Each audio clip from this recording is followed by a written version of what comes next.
വണ്ടിയൊക്കെ കട്ടൗട്ട് വെച്ചിരിക്കുന്നു.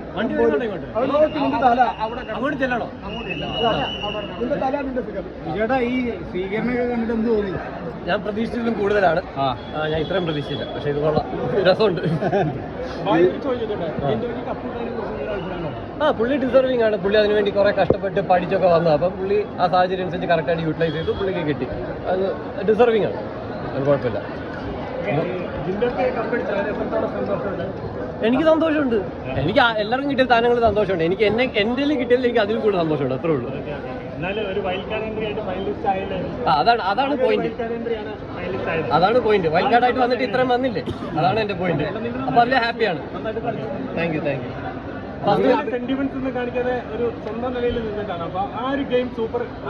അല്ല, അത് ഗെയിം അല്ല, ഞാൻ അങ്ങനെയാണ്. അപ്പം ഞാനായിട്ട് നിന്നാ പോരെ. ഞാനങ്ങനെ പുറത്തും കാണിക്കാത്ത ഒരാളാണ്.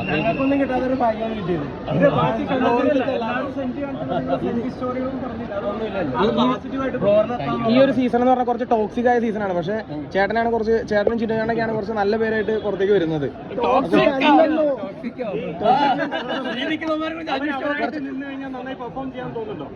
എവിടെ ഇനിയുള്ള കണ്ടസ്റ്റൻസിലൂടെ അവരായിട്ട് നിന്ന് കഴിഞ്ഞാൽ നന്നായി പെർഫോം ചെയ്യാൻ തോന്നുന്നു. അവരവരായിട്ട് നിന്ന് കഴിഞ്ഞാൽ നല്ല രീതിയിൽ പെർഫോം. ചേട്ടൻ ഭയങ്കര സൈലന്റ് ആയിരിക്കും. അപ്പൊ അവരങ്ങനെയുള്ള ആൾക്കാരോട് വന്നിട്ട് കാര്യമില്ല. സെന്റിമെന്റ്സ് വിൽക്കുന്നു തോന്നുന്നുണ്ടോ പല സീസണുകളായിട്ട്? ഇത് എന്തായാലും ഒരു ഗെയിമാണ്. അപ്പൊ എല്ലാവരും അവരവരുടെ ഗെയിം പ്ലാൻ കാണും. അപ്പൊ അവരുടെ ഇവിടെ ഗെയിം കളിക്കാൻ പാടില്ല, സെന്റിമെന്റ്സ് വർക്ക്ഔട്ട് ചെയ്യാൻ പാടില്ല എന്നൊന്നുമില്ല.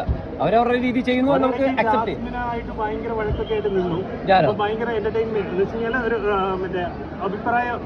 അല്ല, അത് നമ്മൾ ആൾക്കാർ കുറയുമ്പോഴായിരിക്കും നമ്മൾ ബാക്കിയുള്ളവർ കുറച്ചുകൂടെ സംസാരിക്കുന്നത്. അപ്പൊ നമ്മൾ അഭിപ്രായ വ്യത്യാസങ്ങൾ വരും, ആ സമയത്ത് നമ്മൾ സംസാരിക്കും. അങ്ങനെയാണല്ലോ. മറ്റേ എത്രയും പേരുള്ളപ്പോൾ നമുക്ക് അതിനുള്ള ടൈം കിട്ടുന്നില്ല, അവരോട് സംസാരിക്കാനുള്ള ടൈം കിട്ടാറില്ല. ഞാനൊന്നും വിചാരിക്കാൻ പോകുന്നില്ല. എനിക്ക് എന്ത് കിട്ടുമെന്നായിരുന്നു നോക്കിയാൽ 4 കിട്ടി. ഞാൻ ഞാൻ അതൊന്നും ചിന്തിക്കാനേ പോയിട്ടില്ല. നിങ്ങളിപ്പോ പറഞ്ഞോണ്ട് ഞാൻ പിന്നെ ചിന്തിച്ചിട്ട് പറയാം.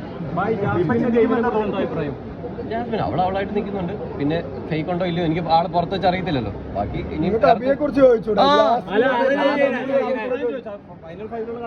അഭിഷേക ആളെങ്ങനെ ശരിക്കും ഇതുപോലെ തന്നെ ഗ്രൂപ്പിൽ എങ്ങനെയാണോ അത് തന്നെയാണ് അവിടെ. പിന്നെ പാട്ടുപാടല് കുറച്ച് ഗ്രൂപ്പിൽ കൂടുതലാ, കുറവായിരുന്നു.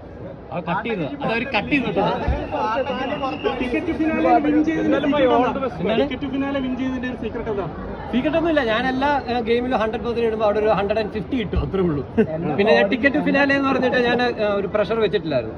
ഞാനായിട്ട് കളിക്കുക. ഞാൻ മിക്കവാറും എല്ലാ ടാസ്കുകളും ജയിക്കാറുണ്ട്. അപ്പൊ ഞാൻ അതുപോലെ കളിച്ചതേ ഉള്ളൂ. പക്ഷെ കുറച്ചുകൂടെ എഫേർട്ട് ഇട്ടു. ബാക്കി ടിക്കറ്റ് ഫിനാലെ എന്നുള്ള പ്രഷർ ഞാൻ എടുത്തില്ല. കിട്ടിയില്ലെങ്കിൽ കിട്ടിയില്ല, പോട്ട് എന്ന് പറഞ്ഞു, അത്രേ ഉള്ളൂ. അവിടെ അത് കിട്ടി. എന്നെയാ ഓർമ്മിപ്പിക്കല്ലോ. അവൾ എന്നെ വിളിച്ചിട്ട് ചൊറിയും. അപ്പൊ എനിക്ക് പറയാൻ പറ്റില്ല. ഋഷി ആണെങ്കിൽ അങ്ങനെ സംസാരിക്കുന്ന ആളാണ്. പക്ഷെ ഞാൻ എന്നിട്ടും സംസാരിക്കും. അപ്പൊ ഋഷി അവിടുന്ന് ഒറിജിനൽ ഋഷി അവിടുന്ന് പറയും ഋഷി അങ്ങനെ സംസാരിക്കില്ല. എല്ലാവിധ ആശംസകളും. Thank you. എല്ലാവർക്കും താങ്ക് യു.